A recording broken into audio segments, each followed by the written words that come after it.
celebrating 10 years of possibility. Pilot Flying J and Halloran Hilton Hill present Anything is Possible. Today's guest, Juanita Cannon.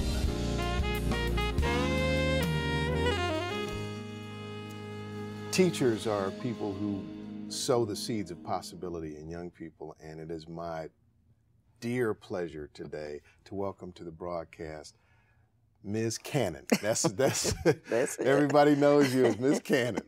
Thank you for joining us today. Thank you for asking me. Thank you for being a teacher. Thank you.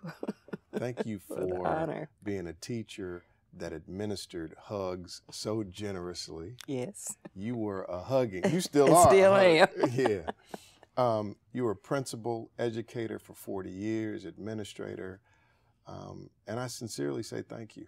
My mother was a teacher, and I have this special abiding love for teachers because they do sow the seeds of possibility. Yes. And I know you see your students all over. I do. And you're just as proud. I am. But I know you see the connection between that little kid that you hugged into confidence. Yes. And then you see that they've become even more than what you imagined. Yes. Tell me one story to start. Well, one thing about being a teacher and having been a hugger, I may have forgotten a name, but when they see me, it's Miss Cannon, and their arms go open, and I know that that was one. One story. Let's go back to Holston Middle School. That was my second assignment for assistant principal. That Holston was opened up as a middle school that particular year, and we had to put 7 communities together. And it was a little challenge that went on with the parents in the Corrington area against the school board. And so we had open house at Holston. Bobby Gratz was the head principal, and we worked so hard. We told them we wanted new carpet down, and when I was cleaning, and the television persons were there, and they came back that night, and the auditorium was packed. A lot of the men had their hats on. Oh, they were not very happy. At the end, I told them, if you want to sue somebody, sue us, because we're going to love your children. And one of the ministers at a church said, "Lady, you love the Lord, don't you?" I said, "I most definitely do." And he had his cute little old daughter. And I said, "Baby, you want a hug or a handshake?" She looked up at her dad. I said, "I'm not talking to him. I'm talking to you." She said, "A hug?" I said, "Put her up here on the stage." He put her up on the stage, and I hugged her. And then I realized everybody's coming in here to get a hug. I need to be out in the hall hugging. So I went out in the hall. I believe I hugged everyone that night. So Monday morning, when the kids came to school, the media was there because they had heard all of the negative stuff. Right. Was this an integration situation? Yeah, it was integration, All yeah. right. But it was about being a distance, and we did not want to leave our community. And there was one young man, and I've forgotten his name now, but if anybody calls it, I remember. He was in a wheelchair. And I had hugged all of the students. The media was there. One parent said, "Oh, no, I came to protest." I said, "Baby, come on in. Everybody's in. I've hugged everybody. Let me give me a hug. Everything's going to be all right." And I turned around, almost called his name, and he was sitting there in the wheelchair. He said, "Miss Cannon, I'm waiting for my hug." I turned around and I hugged him, and we locked up. And his mother, I said, "Mr. Gratz, I don't think we can keep him here because we don't have an elevator." And the mother said, "I'll sue you if he can't stay here because I want him here with you." And so with the board ended up giving him an assistant and a stair track. And that was the beginning of the hugging. Wow. And that's a story I'll never forget. Is that not incredible? And they showed it on the media, a good 10-minute at the end. And when I got a call from the station, they said, "We can't talk to you now. We're all crying." I said, "Well, I am too." It makes you emotional It does. even now. It does. It does. And his mother, every activity we had, he was there at school. And when we had socials and dances, I danced with him in the wheelchair and twirled him around. So it was a wonderful experience. Mother Teresa said, peace begins with a smile. Mm-hmm. Right? The CEO of PepsiCo is a woman named Indira Nooyi, and she said, always begin every negotiation assuming the best about the person across the table. Yeah, that's right. No matter what the negotiation was like the day before, start fresh. Mm-hmm. And can you imagine the transformative power of love? So who hugged you so profoundly that you couldn't stop hugging the rest of your life? I guess I was at Spring Hill, and the little gentleman now is teaching. And he said, Miss Cannon, are you having a good day today? I said, a little bit. He said, you need a hug. And then we added, oh, it's a Baptist hug, one that you rocked with. When I retired, Congressman Duncan said, Mr. Speaker, the hugging principal in Knoxville, Tennessee has retired. And I knew it was official then. I could hug forever. You could hug forever. Forever. Where'd you grow up? Right here. I'm a Knoxvillian. So Really? That's right. Born and raised. There's a old saying, if Juanita Cannon doesn't know it and Riley Wynn doesn't know it, it ain't known. Why don't we take a break here? When we come back, I want to take a journey through your life, which is a great story of possibility. This is the hugging principle. Juanita Cannon on Anything is Possible. Possibility powered by Pilot Flying J, Covenant Health, Home Federal, and the Knoxville News Sentinel. Coming up. What do I say to the child that came out of Austin home? You can't take this class because of what? Wow. What? Why can't they take it? You probably won't find it in any kind of a teacher's manual, but could you transform a school system or a school with a hug? The answer is, at least in her case, yeah, that's right. Yes. Yes. This is Juanita Cannon. Yes. Thank you for joining us. I'm so delighted to have you here today. I've known you for a long time. Yes, thank you. But thank you for being with us. Born and raised in Knoxville. That's right. Tell me about your family. My family, I'm the only child. Are you? Yes. And my parents are deceased, one in 75 and 79. My mom was very strong in the PTA work, and she did a lot of changes at Austin High School. Bought the first, I think, Austin High School band uniforms, and also worked with the PTA council and got it integrated. I went to New Hope, a 2-room school, and then from there to walk to Vine Junior High. Now this is what I like. From Vine Junior High, then we went next door to Austin High. I finished in 1958, and from Austin High to Knoxville College and then to UT. But let's go back a little bit. The fact that I was able to go to Austin East and teach. Miss Wynn had been my supervising teacher at Austin. So to be able to go there and be the physical ed teacher.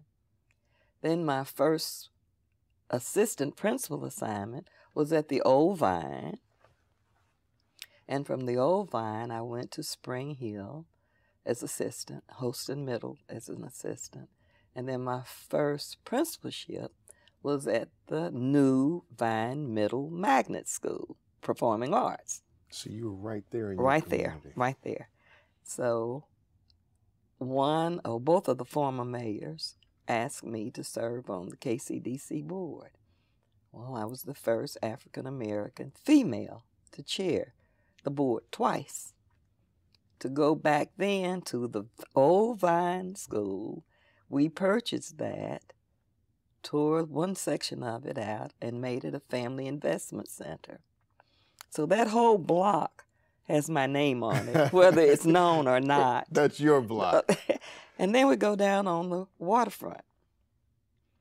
And chairing the KCDC board under former Mayor Ash, Victor Ash, we did all of the new waterfront on this side. So those were some interesting parts of my life that tied in Right. to the fact that those were the schools that I went to and was able to come back and make a difference. So you were a flower planted Yes. there, and you bloomed there, right? Yes, That, yes. which is incredible. Let's talk a little bit about why you chose education. Why did you choose to be a teacher? Okay. I really wanted to be a physical therapist, but I could not afford to go to Hampton University. So I did the next best thing. Went to Knoxville College, which was affordable. My father worked at Alcoa Aluminum Company, and my mother worked in the school cafeteria.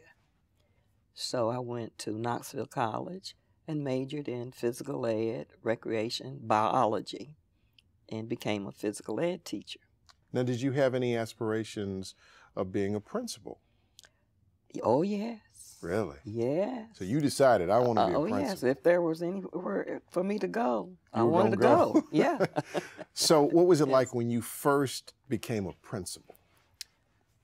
It was most interesting because my first principalship position was at Vine Middle, and the school was opening up as a magnet school. Mm. And to renovate the school, bring in students from all over Knox County, also realizing that you had a section of students who were, quote, in the magnet program, Right. as opposed to those students who lived in the community. I had a deep concern that the students were all under one roof and you could not separate them. Mm-hmm. Could not separate them. They were going to ball games together. They were going to play basketball together. They ate in the cafeteria together. When we had socials for them, they were in the gym together. They needed to be together. And yes, the magnet program was designed to bring in. Right. But I was able to put the grade levels on one floor so that they still had interaction. Put them together. That's right. Why was that so important to you? They were young people. They were children. And coming up in the segregated days, to me, that took that back home. We can't be under this roof and segregated. How do I show favoritism or not show favoritism? What do I say to the child that came out of Austin home? You can't take this class because of what? Wow. What? Why can't they take it? You brought in African dance, African drumming. Why can't the students who came from West Knoxville and South Knoxville take African drumming? What did that do for that school to be that inclusive? It changed. It changed. And once we said that all those students are there together, the parents came in and it made a difference because we had a good PTA. I think I made a difference. I like to say at the very end, I changed a lot of the discipline programs. It's not get up and get out. Not at mine. I love to call the parents and say, good morning. I just wanted to let you know that you need to have someone to come and stay with little Johnny at school for 3 days. I'll be happy to take grandmother, granddaddy, uncle, aunt, but they must be over 21. And I don't have a problem with them working it in shifts. But I want them here at school. I'm not going to tolerate the discipline that they have issued out. So I need you here to help and support me and to support little Johnny. That changed that discipline. They get it right, won't they? That changed that discipline. Wow. And at the end of the year, the first year, and we did this at Holston, the students who had good behavior, we took them to New York, to Virginia. I wanted to do the same thing for the kids at Vine. So if they didn't have one discipline, they qualified. By the third year, I had 3 trailway buses Full of kids. pulling out. Wow. Going different places. My guest is Miss Cannon, the hugging principal. We'll take a break. We'll be right back. This is Anything is Possible. Coming up. And I've been in the church all of my life, and that's one of the things I know you can't teach it in school per se, but the kids know. They see you as role models. They see you at church, what you are doing. She's the hugging principal, and she's a possibility person. Juanita Cannon on Anything is Possible. Thank you for being here with us today. Thank you. In this final segment, I want to take some time for you to teach us. Right? Okay. And I want to learn about life. I want to learn all about life. I want to learn what you've learned about life in your years of being in the community as a principal, as an advocate, as a mother, as a friend, as a sorrow. I just want to learn about life. Possibility begins with possibility. And what I mean by that, we've had so many people who say, what makes something work is the moment you believe I can do this, right? And that's one of the things I've learned. And I'm always curious when I talk to people, especially when I get into conversations about possibility. I love to learn what they've learned about life, because what you learn about life kind of opens the way for you to what's possible. Mm-hmm. And when you share what you've learned, it can show somebody else that something they might think is impossible is actually possible. Mm-hmm. So I want you to be a teacher. Let's start with, what have you learned about learning? What have I learned about learning? I can learn anything. At this stage of the game, in my age, hang around young people. But to go back, we had some strong teachers, and they meant well, and they wanted us to do well. I had strong parents. They meant well. They expected me to do well. Right. Strong faith. You cannot be without it. And I've been in the church all of my life, and that's one of the things I know you can't teach it in school per se, but the kids know. They see you as role models. They see you at church, what you are doing. I have learned that you cannot get out of a book. Travel. Travel. Love to travel. that you can't travel, talk to people. Find out what they know. Go see what they have seen. Find out who their friends are, and you'll find out that some of the same persons are your friends. Yeah. Did that this evening. you did when you had your makeup right. done. Yeah. So to learn, just be about uplifting and say at all times, I can. I can learn anything. I can. I mean, that's the first thing you said was, I can learn anything. And I can make a difference. I can make a difference. I can make a difference. What have you learned about love? You don't want to know about that. My love has gone to be with the young people, the students. I was married twice. It didn't work out, but I centered that energy around young people. But to say I dislike anyone, that's not in my vocabulary. Love transforms young people too, doesn't it? Right. And now I'll say, when I hug you, I love you. Mm-hmm. And my grandchildren will say, I love you too. And I'll say, I love you more. And my grandson and granddaughter will say, I love you infinity times infinity. And so now we do the infinity, infinity, infinity until I say, you win. I love that. You win. What have you learned about hard work? Hard work. I have worked since I was eligible. My first job was at Bowers store on Market Square, when they integrated the stores.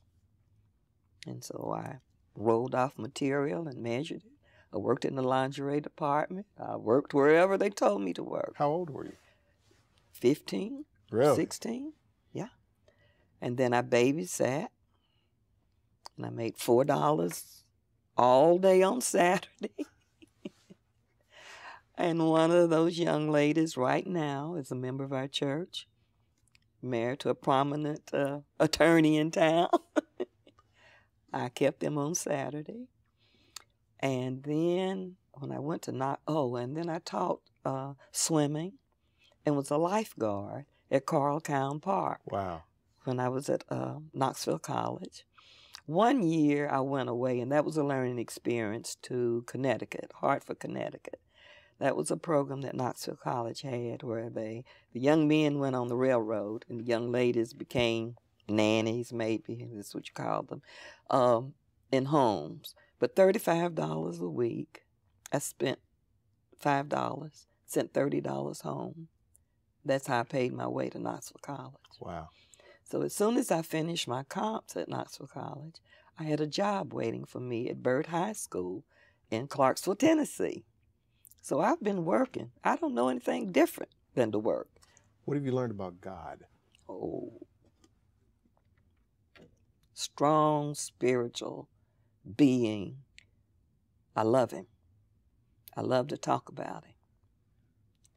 And I'm convincing if you don't love him, you got a problem. It's been a real delight to have you on the broadcast, and I just want to thank you for something that you do that you may not know that you do, and I think this is something that all great teachers and people of possibility do. There's a way that people can look at you that is an affirmation. Mm-hmm. It's the way you look at your grandkids when you're proud of them, Mm-hmm. or you have a student and you're proud of them. And I've watched you for years in this community, and I've watched you can give a hug, but I've seen you look at young people as the old folks say, coming along. Mm-hmm. And you just look at them like, I'm so proud. And when I came back to Knoxville, there were a number of people who just looked at me the right way. Mm-hmm. And you were one of those people. Okay. And you always looked at me like, I'm proud of you. You can do it. That's right. That's and I right. want to thank you for that. Thank you. Because it helped me believe that anything is possible. Yes. God And it bless you. is. Thank you so much. Thank you for being here. Yes. We'll see you next time.